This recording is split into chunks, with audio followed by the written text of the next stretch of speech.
ও মোর দরদিয়া সিরিয়ালে আজকের পর্বে আপনারা দেখতে পাবেন বিদ্যুৎ বাণীর হোটেলে এসেছে। আর তখন বাণী বিদ্যুৎকে বলছে, তুমি এখান থেকে বেরোবে নাকি লোক জড়ো করে তুমি মার খাওয়াবো। তখন অরিন্দম বলে, না আমাকে কিছু একটা করতে হবে। তখন অরিন্দম ওর কাকাবাবুকে ফোন করে আর বলে, আমি যেটা বলছি সেই প্ল্যান মাফিক কাজ করুন, আর আমি যে বাইরে দাঁড়িয়ে আছি সেটা কাউকে বলবেন না। তখন ওর কাকাবাবু বলছে, আচ্ছা স্যার, আপনি যেভাবে বলছেন আমি সেভাবেই ঠিকঠাক কাজে করছি, এসব বলে। এদিকে বিদ্যুৎ বাণীকে বলে, তোকে তো বারবার করে বলছি আমি একটা জিনিসই, যে এই শহর থেকে চলে যা, আর আমি কোনো কিছু চাই না। তখন ওর কাকাবাবু আসার বলে, তুমি এখান থেকে যাবে নাকি পুলিশে ডাকবো। তখন বলে, শোনেন, চাটা ঠান্ডা হয়ে গেছে, চাটা গরম করে আনে। তখন ওর কাকাবাবু বলে, আমি তোমার চাকর, তুমি ইচ্ছা করে তুমি চা ঠান্ডা করেছো, আমি পারবো না চা গরম করে নিয়ে আসতে। তখন বিদ্যুৎ বলে, দেখবে বলে যে হাত তুলতে যায় অমনি পানির কাকাবাবুটা পড়ে যায়। আর যেখানে সবাই খাচ্ছিলো তারা সবাই ছুটে আসে আর বলে, ও মা, তুমি এই বুড়ো মানুষটাকে মারলে আর ফেলে দিলে। তখন বাণী বলে, এবার কিন্তু তুমি সীমা পার করে ফেলছো বিদ্যুৎ, এবার কিন্তু তোমাকে পুলিশ ডেকে আমি নিজেই ধরিয়ে দেবো। তখন ওর কাকাবাবু বলে, দেখছেন আপনারা, এই লোকটা এসে শুধু আমার হোটেলে ঝামেলা করছে আর ওই মেয়েটাকে অত্যাচার করছে, আপনারা ওকে কিছু বলবেন না এসব বলে। তখন ওখানকার লোকটা বলে, হ্যাঁ, অনেকক্ষণ ধরে দেখছি এই লোকটা এসে ঝামেলা করছে, ওকে সবাই মিলে ধরে মারতে হবে। তখন বিদ্যুৎ বলছে, তো তুমি মারবে আমাকে, তুমি জানো আমি কে, দেখবে মার খাবে। তখন বলে, তুমি কজনকে মারবে, সবাই মিলে যদি আমরা চাঁদা তুলে তোমাকে মারতে গেলে ও ওখান থেকে পালিয়ে যায়। আর তখন চলে গেলে বাণী সবার কাছে হাত জোর করে ক্ষমা চায়। আর তখন ওখানকার মেয়েগুলো বলে, ও মা, তুমি কেন হাত জোর করে ক্ষমা চাইছো, তোমার তো কোনো দোষ নেই, দোষটা তো ওই লোকটা করেছে, এসব বলে। তখন বাণী বলে যে, না না, আপনারা বসুন, আপনারা খেয়ে নেন, আপনাদেরকে খাবার ছেড়ে অনেকক্ষণ উঠতে হয়েছে, এসব বলে। তখন ওর কাকাবাবু বলে যে, বাণী শোন, চোখে না জল না, চোখে আগুন নিয়ে ওই ছেলেকে জব্দ করার জন্য তোকে চোখে আগুন দেখাতে হবে, এসব বলে। তখন বাণী জিজ্ঞেস করে ওর কাকাবাবুকে, আচ্ছা কাকাবাবু, একটা কথা বলুন তো, আপনি কি কিছু জানেন। তখন সেখানে অরিন্দম আসে, আর অরিন্দম এসে বলে বাণীকে, তোমার সঙ্গে একটু কথা আছে। তখন বাণী বলে, আপনার সঙ্গে আমার কাজের জায়গায় কোনো কথা নেই, আপনার যদি কোনো কথা বলার থাকে মাকে গিয়ে বাড়িতে বলে দিবেন, আমি মার কাছ থেকে শুনে নেব।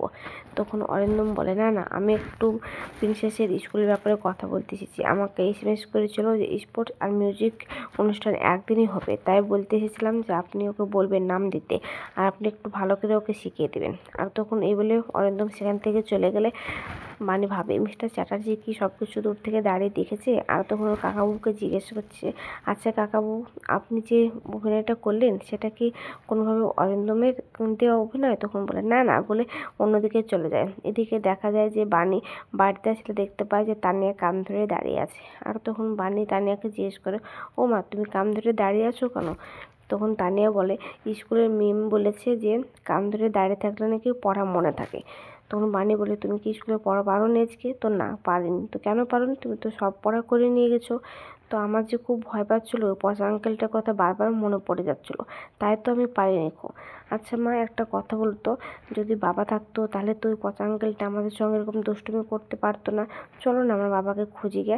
তখন বাণী বলে, আমি বলিনি বারবার বাবা বাবা করবে না, তোমার বাবা অনেক দূরে আছে, এখন আসতে পারবে না। তখন তানিয়া বলে, তাহলে এক কাজ করি, বন্ধুকে বলবো আমার গেটের কাছে দাঁড়িয়ে থাকতে, তাহলে তো পচা আঙ্কেলটা দেখে পালিয়ে যাবে। তখন তানিয়াকে বাণী মানা করে দেয়। বাণীর মেয়ে তানিয়ার রাগ হয় খুব। তখন বলে, তুমি সব কিছুতেই না বলো, বলে ওখানে রাগ করে শুয়ে পড়ে গিয়ে।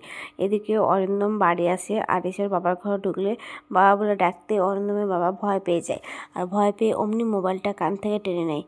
তখন অরিন্দম ওর বাবাকে বলে, বাবা তুমি কার সঙ্গে কথা বলছিলে, আমাকে দেখে ফোনটা কেটে দিলে, ভয় পেয়ে গেলে মনে হচ্ছে, কথা বলো তুমি।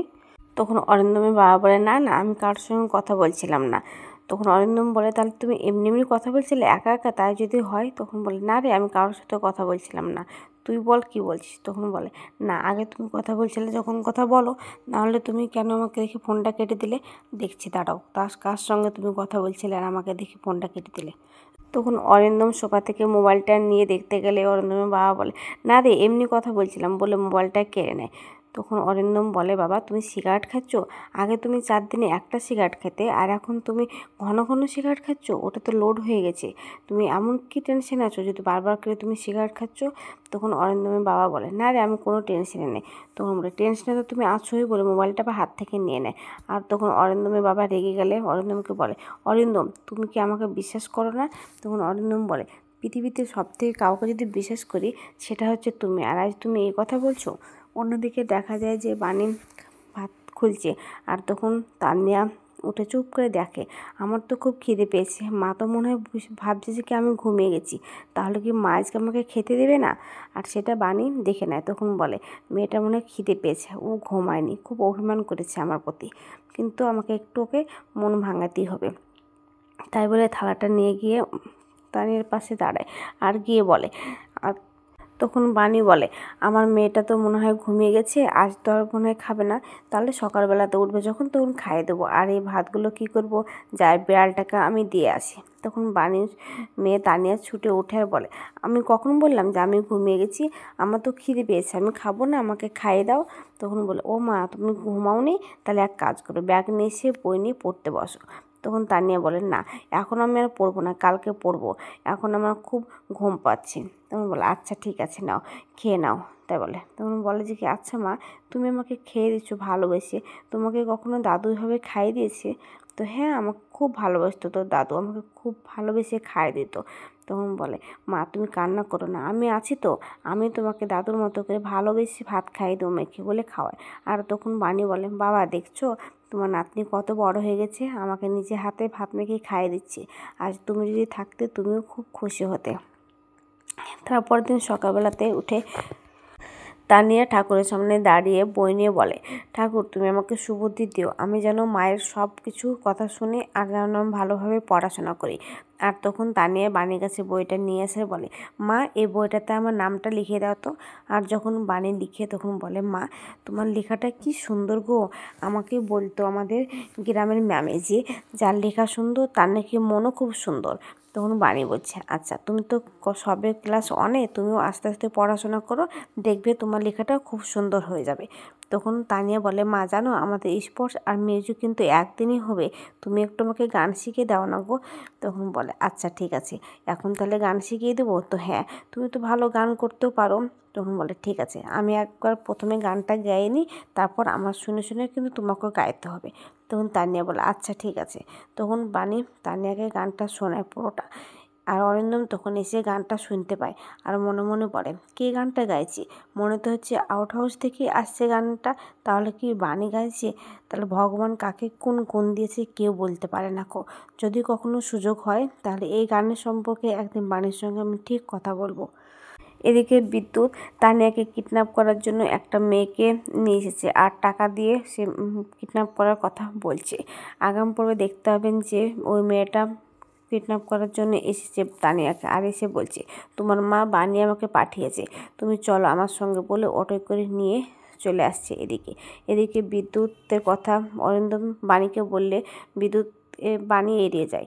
আজকের পর্বটা কেমন হয়েছে, যদি ভালো লাগে কমেন্ট, শেয়ার, সাবস্ক্রাইব করবেন।